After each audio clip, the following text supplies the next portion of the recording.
How to choose grain conveyor system for your brewery. The transportation of malt has been used in the craft beer industry. The following is a brief description of the precautions for selection. For your reference, the conveying equipment used in craft beer is also the pipe chain conveying used in the breeding industry, but it is improved to make it meet the hygiene standards of the food industry. Bucket lift conveyor. The most common is the bucket elevator.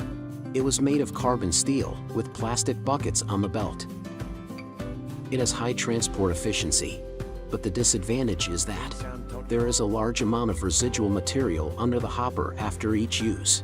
If it is not cleaned in time, it will become moldy and deteriorate. Bucket lift conveyor is more used in large-scale brewery factory larger than 5,000 L brewhouse. Screw conveyor.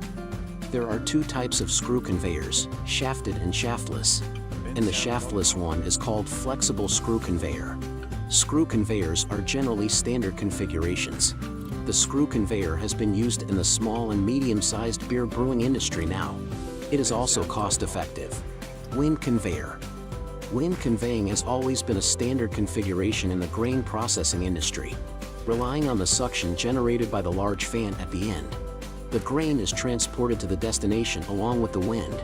It can realize long distance, three-dimensional and multi-angle transportation. Pipe chain conveyor. Pipe chain conveying used to be a standard configuration in the livestock and poultry breeding industry, but now it has become a high-end configuration in the craft brewing industry after improvement. It can realize long distance, three-dimensional, and multi-angle transportation to any position within 100 m.